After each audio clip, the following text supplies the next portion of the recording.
নতুন ভূমি আইনে বেদখল হওয়া জমি উদ্ধার হবে ৩ মাসের মধ্যে।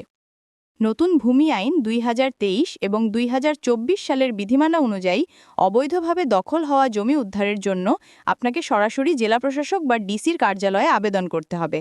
আবেদন পাওয়ার পর একজন নির্বাহী ম্যাজিস্ট্রেট তদন্ত করবেন এবং প্রয়োজনে ৭ দিনের মধ্যে ব্যবস্থা গ্রহণ করবেন। যদি তদন্ত প্রক্রিয়াটি জটিল হয় তবে সর্বোচ্চ ৩ মাসের মধ্যে চূড়ান্ত প্রতিবেদন জমা দেওয়া হবে। পদক্ষেপসমূহ: আবেদন করুন। আপনার বৈধ মালিকানার দলিল সহ জেলা প্রশাসক ডিসির কাছে একটি আবেদন জমা দিন। তদন্ত: একজন নির্বাহী ম্যাজিস্ট্রেট বিষয়টি তদন্ত করবেন।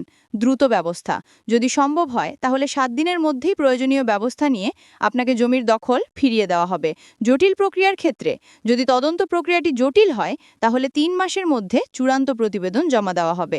গুরুত্বপূর্ণ তথ্য: যদি একই বিষয়ে কোনো আদালতে মামলা চলমান থাকে তাহলে ম্যাজিস্ট্রেটের কাছে সরাসরি আবেদন করা যাবে না, তবে আদালত প্রয়োজনে মামলাটি ম্যাজিস্ট্রেটের কাছে পাঠাতে পারেন।